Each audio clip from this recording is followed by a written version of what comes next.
আসসালামু আলাইকুম এভরিওয়ান, কেমন আছেন সবাই? আজকে শুটকি লাভারদের জন্য নতুন এক ধরনের শুটকি নিয়ে আসি। এটা অনেকেই চিনেন, আবার অনেকে এটা চিনেনও না, ইভেন নামও শুনেন নেই।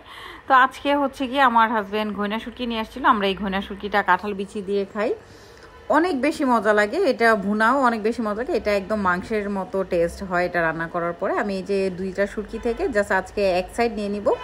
এক সাইড নিয়ে নিলে আমার আজকে রান্নাটা কমপ্লিট হয়ে যাবে। এই যে আমি প্রথমে শুটকিগুলোকে নিয়ে হচ্ছে একটু পুড়িয়ে নিচ্ছি। এই শুটকিটাকে অবশ্যই কাটা ধোয়ার আগে পুড়িয়ে নেবেন। স্কিনটার ভেতরে অনেক বেশি মাছের আইসটা থাকে, এটা পোড়ালে হচ্ছে আইসটাটা একদম উঠে যায়। প্লাস হচ্ছে গিয়ে গরম পানিতে যখন শুটকিটাকে বলক দিবেন তখন হাত দিয়ে আলতোভাবে ঘষা দিলে হচ্ছে বাকি আইসটাগুলো উঠে যাবে। তো আমি পোড়াগুলো চেঁচে নিয়ে আমি ছোট ছোট করে পিস করে আমি আমার পছন্দ মতো পিস করে আমি হচ্ছে শুটকিটাকে একটু বলক দিয়ে নেবো। এই যে দেখেন শুটকিটা বলক দিয়ে নেওয়াতে কত ময়লা বের হয়েছে। আপনারা অবশ্যই বলক দিয়ে নেবেন, তাতে শুটকিটা সফট হবে, ময়লা বালু যা থাকবে সব বের হয়ে যাবে। সাথে মাছের আইসটাগুলো বের হয়ে যাবে, এক্সট্রা কোনো স্মেল থাকে ওটাও বের হয়ে যাবে। তারপরে হচ্ছে শুটকিগুলো ভালো করে ধুয়ে কড়াইতে আমি তেজপাতা দিলাম, তার সাথে পেঁয়াজ আর বেশি করে রসুন দিলাম। চাইলে আপনারা রসুনটা এইভাবে কুচি করে দিতে পারেন, চাইলে আপনারা থেতলেও দিতে পারেন, রসুন বাটাও দিতে পারেন, আপনাদের পছন্দ মতো আপনারা দিয়ে দিবেন।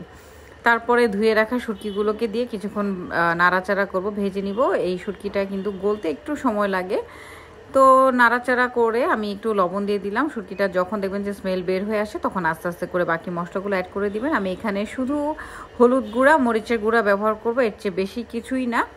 জাস্ট তিনটা জিনিস হলে এই রান্নাটা হয়ে যাবে: হলুদ গুঁড়া, মরিচের গুঁড়া, লবণ, রসুন আর হচ্ছে আস্ত তেজপাতাটা অবশ্যই দিবেন। তেজপাতাটা দিলে খুব সুন্দর একটা স্মেল আসে। মশলাগুলোকে ভালো করে নিয়ে এই যে কাঁঠাল বিচিগুলো এইভাবে পাতলা পাতলা করে গোল গোল করে কেটে রেখেছিলাম আগে থেকেই, তো এখন কাঁঠাল বিচিগুলোকে দিয়ে দিলাম। এর মধ্যে কিন্তু আমি অল্প একটু পানি দিয়ে শুটকিগুলোকে কষিয়ে নিয়েছিলাম সুন্দর মতো, যেন কাঁঠাল বিচি আর শুটকি একসাথে সমপরিমাণে গলে যায়। তারপরে কিছু কাঁচামরিচ ভেঙে দিয়ে দিলাম, আপনারা চাইলে চিড়েও দিতে পারেন, আপনাদের ইচ্ছা। আর কাঁঠাল বিচি গলতে কিন্তু একটু টাইম লাগে, আর তেলটা একটু বেশি করে দিবেন। আমি পরবর্তীতে আরেকটু তেল দিয়েছিলাম কারণ তেলটা কম হয়ে গিয়েছিল। কাঁঠাল বিচিতে, শুটকিতে তো এমনি একটু তেল বেশি লাগে, কাঁঠাল বিচিতে আরও বেশি তেল লাগে। তো এই যে আমি একটু কাঁঠাল বিচি ভালো করে হচ্ছে নাড়াচাড়া করে কষিয়ে নিলাম কাঁঠাল বিচিটাকেও। তারপরে আমি একটু একটা হাত দিয়ে চেপে দেখছিলাম যে কতটুকু গলেছে। তারপরে আমি পরিমাণ মতো পানি দিয়ে দিলাম। পানিটা অবশ্যই অ্যাড করতে হবে, না হলে কিন্তু কাঁঠাল বিচি গলবেও না, আর কাঁঠাল বিচি না গললে খেতেও মজা লাগবে না। আমি যে প্রসেসে যে রেসিপিতে রান্না করলাম ঠিক এই রেসিপিতে রান্না করে দেখবেন। যারা এখনও এই ঘইনা শুটকি খাননি তারা অবশ্যই টেস্ট করবেন, আপনি ফ্যান হয়ে যাবেন এই শুটকির। এই শুটকি, ঘইনা শুটকি কাঁঠাল বিচি দিয়ে প্লাস হচ্ছে ভুনা খেতে অনেক বেশি মজা লাগে, আবার অনেকে ঘাটকল দিয়ে খায়, ওটা অনেক বেশি মজা লাগে। তো অবশ্যই রান্না করে খাবেন, আর কেমন লাগলো কমেন্টে এসে অবশ্যই জানিয়ে দেবেন, ভিডিওটা শেয়ার করে রাখবেন।